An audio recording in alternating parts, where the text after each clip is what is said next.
20 साल के जो यहाँ विधायक है उससे भी हम प्रताड़ित है, उसके कार्यशैली से भी हम क्षुब्ध है। नोनिया समाज कहते हैं अलग है, मेरी बहू छोटी सब जो मेरी छोटी बहू है वो नोनिया समाज से आती है। आप किन मुद्दे पे लड़ रहे हैं कि इस बार आप बदलाव चाह रहे हैं? शहर में जो 20 साल से जो विधायक रहे हैं, अभी प्रेजेंट मंत्री वर्तमान में मंत्री रहे हैं, उनका कोई विकास ही नहीं दिख रहा शहर में। यहाँ जो है हॉस्पिटल में जो अव्यवस्था है, डॉक्टर आते हैं पर दवाई नहीं मिलती है। पूरे निषाद समाज में, पूरे अति पिछड़ा समाज में एक हर्ष का माहौल है।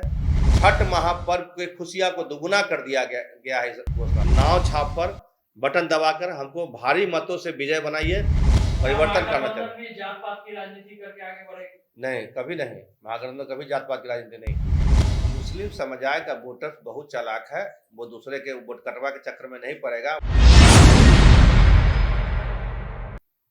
उमेश सैनी जी, आज आप ये जो पीसी करवा रहे हैं, क्या कुछ अहम मुद्दे हैं? और आप आज ये पीसी करवा रहे हैं तो आपको टिकट मिला है, और जनता को आप क्या कुछ मैसेज देना चाहते हैं? ये पीसी हम इसलिए करवा रहे हैं कि मार्केट में प्रोपेगेंडा लोग उड़ाया जा रहा है कि इनका समाज जो है अलग अलग टुकड़ों में बटा हुआ है, और ऐसा ऐसा कुछ भी नहीं है। हमारे जितने भी समाज के लोग हैं, नोनिया, बिंद, बेलदार सब है, हमारे परिवार में सब है। मेरी बहुएं हैं, एक जो नोनिया समाज से आती है, दूसरी बहू है जो बिंद समाज से आती है, और हम लोग सारे परिवार के लोग भी इंटैक्ट है, एक साथ है, जो दिख रहा है आपको फ्रेम में। आज आपका परिवार एक साथ है, टिकट के बाद पहली बार तमाम लोग एक बार कैमरे के सामने आए हैं, कैसा लग रहा है आप लोगों को? बहुत अच्छा लग रहा है, बहुत खुशी का माहौल है घर में जी। मुकेश सहनी जी का जो योगदान है आज कहीं ना कहीं सफल दिख रहा है। जी, हमारा जो योगदान है पार्टी में वो सफल दिख रहा है। जी। हमने पार्टी के लिए बहुत सारे योगदान दिए हैं। जी। शुरुआती दौर से हम पार्टी के साथ हैं, हाँ। तो उनका स्नेह हम पर रहा है ना। उसी स्नेह का ये फल है कि हमको टिकट मिला है। उमेश सैनी जी आपसे ये कहना चाहते हैं कि 2% जो लोग कहते हैं, जो बोलते हैं मल्लाह जो है, नुनिया समाज कैसे मैसेज दिया कि नुनिया समाज भी हमारे साथ खड़ा है? अरे भाई, उनको पते नहीं कुछ 2% है कि 10% है, इसलिए निषाद समाज को कोई टिकट नहीं दिए हैं। वो नोनिया समाज कहते हैं अलग है, मेरी बहू छोटी सब जो मेरी छोटी बहू है वो नोनिया समाज से आती है, शिल्पी चौहान। सबसे छोटी बहू जी। अब बड़ी बहू बिन समाज से आती है। कैसे बोलते हैं, हमारा सब पूरी में मेरे घर में शादी है, तो कैसे बोलते हैं कि नोनिया अलग है, बिंद अलग है, बेलदार है? कोई अलग नहीं है भाई। हम लोग निषाद के 22-23 कुड़ी एक साथ इंटैक्ट है। ये सत्ताधारी जो बैठे हुए तो लगातार तो परिवारवाद करते भाई हैं, और उनके पास कुछ है ही नहीं मुद्दा, उनके पास कुछ मुद्दा ही नहीं बात करने के लिए। वो चाहते हैं किसी तरह हमारा जो वोटर्स है, निषाद समाज का कोर वोटर्स है, जो हमारे सभी उपजातियां हैं, जो कोर वोटर हमारी है, उनको डिविएट कर दे, उनको भुटकाव कर दे, अलग कर दे। और उनका हमेशा यही नीति रहा है कि फूट डालो राज करो। तो आप सारे परिवार उनके साथ सहमत मिला रहे हैं आप सब? जी, बिल्कुल है जी। 20 सालों से सर बीजेपी का एरिया रहा। आप किन मुद्दे पे लड़ रहे हैं कि इस बार आप बदलाव चाह रहे हैं? उनका कोई विकास ही नहीं दिख रहा है शहर में। जो 20 साल से जो विधायक रहे हैं, अभी प्रेजेंट मंत्री वर्तमान में मंत्री रहे हैं, उनका कोई विकास ही नहीं दिख रहा शहर में। वही शहर गंदी गलियां हैं, बजबजाता नाली है, जाम की समस्या है। अगर कोई आदमी अस्पताल जा रहा हो, रास्ते में शहर के दूसरे कोना जा रहा हो, तो रास्ते में दम तोड़ देगा। बहुत खराब स्थिति है। 10 साल 20 साल में अभी तक कोई फ्लाईओवर नहीं बन पाया है शहर में। बहुत खराब स्थिति है। क्या सर सबसे बड़ा मुद्दा अभी रोजगार का है मिथिला के लिए, मिथिला के युवाओं के लिए? क्या वो चीज आप पूरा करेंगे आएंगे तो? ये हमारी सरकार की घोषणा है, हमारा महागठबंधन का घोषणा है कि हम निश्चित रूप से इसको पूरा करेंगे। और यहाँ जो है हॉस्पिटल में जो अव्यवस्था है, डॉक्टर आते हैं पर दवाई नहीं मिलती है, जो भी टेस्ट वगैरह होता है सब बाहर करना पड़ता है। शिक्षा का व्यवस्था किसी छुपा ही नहीं हुआ, टीचर है भरपूर, विद्यार्थी नहीं है। इससे थोड़े विकास को विकास थोड़े कहा जाएगा, ये विकास नहीं है। लेकिन बीजेपी तो दावे करती है कि हर क्षेत्र में विकास हुआ है। बीजेपी का जो भी दावा है वो सब खोखला दावा है। पूरे निषाद समाज में, पूरे अति पिछड़ा समाज में एक हर्ष का माहौल है। छठ महापर्व की खुशियां को दुगुना कर दिया गया है इस घोषणा से। सर, परिवार का समर्थन कैसे मिल रहा है आपको? बहुत अच्छा मिल रहा है परिवार का समर्थन। हमें लग नहीं रहा कि अब चुनाव हम लड़ रहे हैं, सब लोग कुछ न कुछ देख रहे हैं। सर, चुनाव क्यों लड़ना चाह रहे हैं? मतलब आपका कोई निजी अनुभव या फिर समाज के कल्याण के लिए, या फिर आपका कुछ अलग से कोई मकसद है? हम शुरू से सोशल विचार के, सामाजिक विचारधारा से जुड़े रहे हैं। मेरा जो हमेशा सोशल विचारधारा, हमारा सामाजिक विचारधारा रहा है। और हम चुनाव इसलिए लड़ रहे हैं कि वो 20 साल के जो यहाँ विधायक है उससे भी हम प्रताड़ित है, उसके कार्यशैली से भी हम क्षुब्ध है।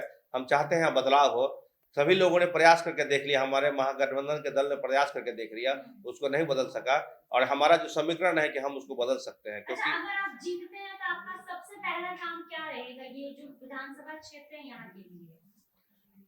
अगर हम जीते तो सबसे पहला मेरा काम रहेगा कि दरभंगा को पूरे बिहार के नंबर 1 सिटी के दर्जा पर ले आए। जो विकास का मेन पैमाना होता है उस पैमाने पर खरा उतरे। जैसे पटना में लोग जाता है और कहता है, देखता है ना कि विकास हुआ है, बस वही विकास अपने शहर के लिए देखना चाहते हैं, अपने जिला के लिए देखना चाहते हैं। लगातार 20 साल से अभी बीजेपी का यहाँ पे राज है, तो लोग आपको क्यों मतलब वोट देंगे? यहाँ की जो जनता है क्षुब्ध है, बीजेपी से क्षुब्ध है। यहाँ लोग क्षुब्ध है, सिर्फ पार्टी के नाम पर वोट मांग रहे हैं, नरेंद्र मोदी जी के नाम पर वोट मांग रहे हैं, अपने विकास के नाम पर वोट नहीं मांग रहे हैं। जनता के बीच आप जाते हैं तो माहौल कैसा है? बहुत अच्छा, बहुत खुशनुमा माहौल है। जहाँ जनता चाहती है कि यहाँ बदलाव हो, परिवर्तन करना चाहिए। महागठबंधन में जात पात की राजनीति करके आगे बढ़ेगी? नहीं, कभी नहीं। महागठबंधन कभी जात पात की राजनीति नहीं की है।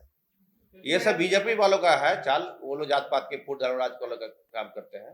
बीजेपी लगातार हिंदू धर्म के नाम पे वोट मांगने का काम किया है, उस चीजों को आप कैसे दूर करके आगे बढ़ाइएगा सर? भाई सभी हिंदू है, ऐसा थोड़ी कि हम हिंदू नहीं हैं, हम भी हिंदू है। लेकिन ये गलत है ना।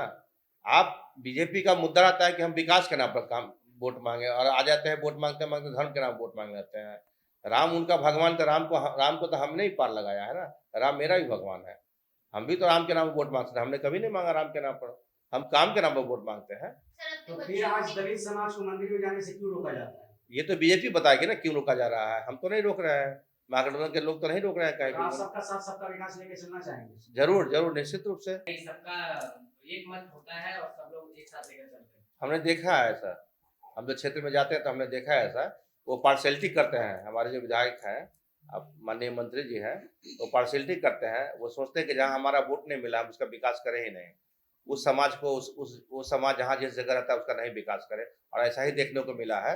लेकिन हम ऐसा नहीं करेंगे। जो हमें वोट करेगा और नहीं करेगा वो दोनों हमारे लिए बराबर होगा। जब विकास की बात आएगी तो समानता रहेगी, समरसता रहेगी, और एक साथ सबका विकास करेंगे, सबका साथ लेके चलेंगे। उमेश जी, जैसे बीजेपी अभी तक बटोगे तो कटोगे वाली राजनीति कर रही है, और लोगों को ऐसे जो हिंदू समाज के खास कर धर्म की राजनीति में बटोगे तो कटोगे वाली जो मुद्दा, उसमें आपका क्या मैसेज होगा? उनका मुद्दा गलत है। वो हमेशा बांटने के चक्कर में रहता है। हम लोग यही मुद्दा उठाते हैं कि हम लोग महागठबंधन इंटैक्ट है, हम लोग एक साथ रहेंगे, एकजुट रहेंगे, और कभी बटेंगे नहीं। और एक साथ इंटैक्ट रह के मजबूती से हम लोग सरकार बदलेंगे, सरकार बनाएंगे और बदलेंगे बिहार। यही हमारा मुस्लिम वोटर के लिए आपका क्या मैसेज होगा? क्योंकि कुछ कैंडिडेट जो है वो अपने मोहल्ले में ऐसा, हम जब वहाँ गए बात करने से तो मोहल्ले में जो खड़े हुआ खास करके उनको लगता है ऐसा कि वोट काटने का वो काम करेंगे। तो मुस्लिम समुदाय के जो वोटर्स हैं उनको आप क्या मैसेज देना चाहेंगे कि वो आपको वोट करें? मुस्लिम समुदाय का वोटर बहुत चालाक है। वो दूसरे के वोट कटवा के चक्कर में नहीं पड़ेगा। वो सब जान रहा है कि हमारे माननीय पूर्व विधायक या जो माननीय प्रेजेंट विधायक है, जो अभी वर्तमान विधायक है, उनके द्वारा खड़ा किया गया प्रत्याशी है। वो सभी लोग जान रहे हैं, जितने मुस्लिम वोटर्स है वो जान रहा है कि सिर्फ पहले से प्लांट किया हुआ ये है प्रत्याशी, वो वोट काट ले मुस्लिम का। और जो इतना निषाद का वोट अगर उमेश सहनी जी प्लस करते हैं तो मुस्लिम का वोट उनका काट के और हम विजय कर लें। मेरा सवाल आपके मतलब पुत्र जी से होगा कि जैसे पिताजी को टिकट मिला जी, और हर पार्टी में कार्यकर्ता होता है, तो आप किस रूप में काम कर रहे हैं जो कि आपके पिताजी को दरभंगा जो है वो जिताकर विधानसभा भेजने का? जी, मैं लोगों को अवगत करा रहा हूँ कि हमने क्या कार्य किया है और क्या नहीं किया है, और क्या अगर हम लोग सत्ता में आते हैं तो फिर हम लोग उसके बाद क्या कार्य करेंगे। हमारे पिताजी सिर्फ नेता नहीं है, वो जन की आवाज़ है।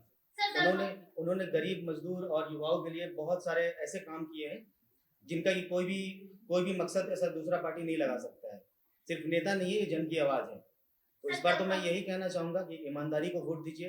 बिहार एक युवा राज्य है जी, और युवाओं की भागीदारी किसी भी सत्ता को पलटने में अहम भूमिका निभाती है। जी, तो बीइंग अ यूथ, आप युवाओं को क्या मैसेज देना चाहेंगे कि हमारी सरकार आएगी तो जी, आपके सबसे लिए पहले- किस प्रकार से सहयोग करेगी? सबसे पहले बात मैं ये कहना चाहता हूँ, जो काम करे वही नेता होता है, जो काम ना करे वो नेता किसी काम का नहीं होता है।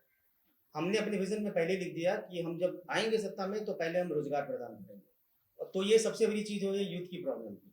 बाकी यूथ उसके बाद खुद समझ जाएंगे, जो 20 साल से यहाँ जो पहले से सरकार थी उन्होंने उनके लिए क्या किया है और हम क्या करने वाले हैं। तो मेरे बोलने से नहीं होगा, मेरे करने से होगा। सर, दरभंगा की सबसे बड़ी समस्या क्या है? सबसे बड़ी समस्या यहाँ जाम की समस्या है, वाटर लॉबिंग की समस्या है। दरभंगा शहर की, ये शहरी विधानसभा की सबसे बड़ी समस्या वाटर लॉबिंग की समस्या है। अनप्लान्ड यहाँ सिटी है, प्लान्ड नहीं है। इतने पैसे आते हैं 200, 500, 700, 1000 करोड़ जो भी आता है, उस प्लांट पर नहीं कभी कोई काम आता है। सबसे पहला वाटर कंजर्वेशन का कोई यहाँ सिस्टम नहीं है। जो पानी वर्षा का होता है उसको कंजर्व करना चाहिए। वाटर लेवल हर सालों साल नीचे जा रहा है, उसको कोई काम आज तक नहीं हुआ है। वो काम बहुत जरूरी है। जब आप जल को संरक्षित नहीं कर पाएंगे तो एक समय क्या होगा, पानी के लिए हम तरसेंगे। तो वो यहाँ काम अभी तक नहीं हुआ है। उसके बाद जो शहर अच्छा रहे, नाला अच्छा बनेगा तभी शहर अच्छा रहेगा, तभी उसकी रोड अच्छी रहेगी, तभी कम्युनिकेशन अच्छा रहेगा। तो वो सब नहीं हो पा रहा है अभी। कितना 170 या 270 करोड़ का बुडको का नाला बन रहा है। जो एक नाला पहले से मजबूत बना हुआ है उसको तोड़ के हटाया जा रहा है, फिर दूसरा नाला बनाया जा रहा है। फिर कल को पैसा आएगा तो बंदरबाट के लिए फिर तीसरा बार यही योजना लाई जाएगी। ये सब स्थिति बहुत खराब है। और जाम की समस्या है, वो ट्रैफिक बहुत ज्यादा जाम रहती है। कोई ट्रैफिक प्लान ही नहीं है। अगर वन वे है कि टू वे समझ नहीं आता है। बोर्ड लगा हुआ है वन वे का, लेकिन वहाँ टू वे चलता है। और हम लोग सारे परिवार के लोग भी इंटैक्ट है, एक साथ है। जो दिख रहा है आपको फ्रेम में, हम लोग सारे एक साथ है। और समाज को, पूरे अति पिछड़ा समाज को, पूरी विचारधारा के समाज को ये मैसेज देना चाहते हैं कि हम लोग एकजुट है और आप लोग भी एकजुट होकर हमको इंटेक्टली वोट कीजिए। और हमको जो है, मेरा चुनाव चिन्ह है नाव छाप, जो महागठबंधन का चुनाव चिन्ह है। महागठबंधन समर्थित उम्मीदवार है हम। नाव छाप पर 5 नंबर क्रम संख्या पर नाव छाप पर बटन दबाकर हमको भारी मतों से विजय बनाइए। यही हम वोट अपील करना चाहते हैं सब लोगों से, आपके चैनल के माध्यम से।